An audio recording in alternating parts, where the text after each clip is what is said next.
Boa noite, meu nome é Ismael Gomes Costa, sou desenvolvedor aqui na Bluesoft e hoje eu vou falar um pouco sobre o AUT2 Authentication. E aí, um pouco de história. No começo das aplicações web, todo mundo fazia a primeira maneira de autenticação, que era o Basic Authentication, que era o quê? Username e password. Você tinha o seu login e tinha a senha. E nessa época daí já começaram a surgir os primeiros prós e os contras. Era fácil de implementar e é ideal para pequenos sistemas. Se você não vai integrar com nada, isso daí já te atende bem, você não tem muito problema com isso. O contra é que você só pode autenticar dessa maneira e é difícil de integrar e ele não faz distinção entre usuário e máquina. Então, se você estiver logando por uma máquina usando o login e senha de um usuário, para ele é a mesma coisa. Não faz diferença nenhuma. Depois as coisas começaram a mudar. E aí criaram, junto com o OpenID, surgiu também a primeira especificação do Alt. E aí, já nessa época, eles já estavam pensando em integração. Só que o problema era principalmente na parte dos clients, montar as requisições. Que nesse caso ficava nesse formato. Então você tinha que colocar qual que ia ser o callback, o consumer, que geralmente era a aplicação de cliente, e tinha um nonce para poder invalidar request se acontecesse alguma coisa no meio, para poder adicionar um pouco de segurança.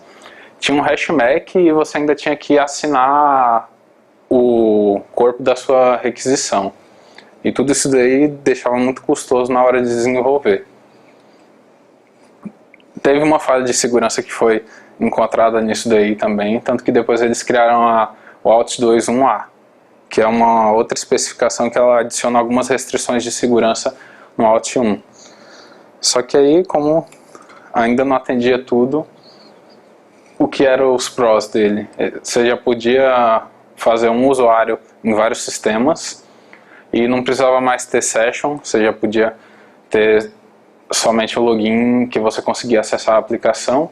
Você conseguia também já dar revoke nos tokens, então você já podia fazer o usuário ser deslogado. Um dos problemas que tinha no Basic Authentication era que você precisava salvar o usuário e a senha, e aí para você tirar tirar a sua autorização de uma aplicação, isso daí era meio complicado, porque você tinha que ir mudar sua senha para poder ir logado nos outros, para poder dizer que a aplicação não acessa mais. Nesse caso não, você já se autenticava e podia dizer que a aplicação não ia mais acessar.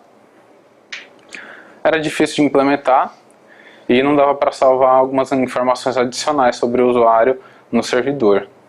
E não tinha nenhuma especificação sobre alguma autenticação fora da web. Então não tinha nada dizendo sobre como você autenticar na parte de mobile, não tinha como você autenticar desktop. Era criado para a web e você até conseguia usar no desktop, só que não foi montado para isso daí. E aí surgiu o AUT2, que eles já criaram pensando em todos os ambientes que eles iam poder ter. Era mais simples de implementar, no entanto a especificação dele é bem mais extensa do que do AUT1. Então se você for ler ela tem muita coisa que você tem que seguir. Você já pode ter informação sobre o seu usuário, ter qual que é a máquina, continua sem ter session. Só que um dos contras que tem é que você tem que controlar o seu token melhor e a segurança depende totalmente do HTTPS e do cliente. Uma coisa que muitos clientes fazem quando vão se autenticar no cliente HTTPS é como o desenvolvedor não sabe muito bem como lidar com aquilo, ele acaba desabilitando algumas coisas que por padrão as libs já fazem. Hostname Verifier, que ele vai ver se você não teve se a requisição está chegando do servidor que ela saiu. Então tem algumas formas que você burla isso. Isso daí faz com que a sua segurança dependa não só do seu servidor estar com HTTPS, mas de quem está implementando também colocar a implementação da maneira certa. Geralmente o que as empresas fazem é o quê? Eles liberam uma lib ou um jar, ou para outras linguagens eles liberam alguma maneira de acessar e eles mesmos já implementam. Porque você tem que fazer a assinatura de certificado com a sua requisição, dá um pouco de trabalho para você fazer essa parte daí. E aí esse daqui é o fluxo de autorização do Alt2. Então o client ele faz uma request para o servidor, que geralmente tem um servidor de autenticação, e aí ele passa client ID, passa algumas coisas que eu vou mostrar mais para frente. Aí depois dele fazer a autenticação aqui, o servidor responde para ele que deu certo ou que deu errado e devolve também um access token para ele. Esse access token que é devolvido, ele tem que ser passado em todas as requisições para identificar quem que é você na próxima vez que você for acessar algum recurso que é protegido. E aí tem o refresh token que vai junto. Esse refresh token funciona como? Todo access token ele tem um tempo de expiração. Aqui eu acho que tem até a response. E o que acontece? Essa daqui é a resposta. E aí tem um tipo do token que pode ser devolvido. Tem o access, esse refresh daqui, e tem o expirezinho. Toda vez que você recebe um token desse, o seu cliente vai ter um tempo para ele poder usar ele. Enquanto ele estiver usando ele, ele vai diminuindo o valor até que chega uma hora que ele expira. Isso daí serve para cobrir mais uma das partes de problema de segurança que pode ter no Alt2, que se você não controlar e não deixar o token vivo por pouco tempo, pode ser que alguém pegue esse valor de token e consiga acessar a sua API. Então, isso daí serve para ele aumentar um pouco da segurança. E aí, uma vez devolvido o token, a pessoa consegue acessar. E é isso, dessa parte daí. A parte dos grant types. Todo tipo de autenticação no Alt2 você tem que ter um grant type específico. Password, geralmente você vai passar o nome do usuário, a senha dele, o Client ID, que é a aplicação que vai acessar, e o Client Secret, que é qual que é a senha da aplicação que está tentando acessar. Então você tem que ter todos os seus clientes registrados lá no servidor. Geralmente quando você autoriza o acesso de algum aplicativo no seu Google, lá no seu Google, ou então no Facebook, você está autorizando isso daí. Geralmente, hoje em dia a maioria deles já está com Alt2 lá. Isso daí você meio que registra que aquele aplicativo lá pode ter acesso à sua conta. Só que você tem que fazer isso daí por ação do usuário. Então, esse daí é a parte do implícito. Ele aparece uma tela lá. No mobile também eles usam isso daí. Client Credentials. Quando você quer autenticar com uma aplicação e tipo intranet ou então dentro dos seus próprios sistemas, você tem um sistema que vai acessar o outro. Você já sabe que aquele sistema é seu. Você tem um Client ID e tem um Client Secret. Você usa um Client Credentials para autenticar. Então isso daí é uma autenticação que só autentica a aplicação. Vamos dizer que você quer chamar a execução de algum processo de outro sistema e você não precisa de usuário nem nada. Isso daí você faz com Client Credentials. Essa de Authorization Code geralmente é usada quando você vai registrar uma aplicação nova.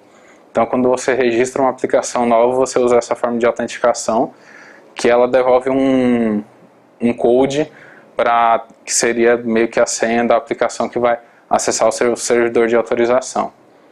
E o que mais você quiser. Você pode criar grant types específicos da maneira que você achar melhor. Esse daqui é o Request Body com grant type password. Está faltando aqui o Client Secret. Mas aí você manda o grant type, Client ID, Client Secret, que não tem aqui, manda o username e o password. Isso daí já autentica. Você pode criar um grant type novo. Você cria um grant type, sei lá, grant type Ismael. Aí você tem que passar mais alguma coisa. Você tem que passar o seu CEP para poder autenticar. Tudo isso daí você consegue implementar na parte do servidor. Você recebe essa request, a especificação não é quebrada porque ele foi feito para poder ser estendido. Então você pode criar o seu grant type, que não é uma gambiarra que você está fazendo nem nada. E aí você pode ter um controle melhor. Tem gente que cria os grant types, alguns Salesforce tem uma maneira um pouco diferente de autenticar. É flexível, a parte do Alt2 é flexível. Tem vários frameworks para várias linguagens já, tanto para a parte de servidor quanto de cliente. Você pode fazer em PHP, Node, tem um monte de aplicação diferente, um monte de linguagem que você pode usar diferente para expor a sua API e tanto para consumir também.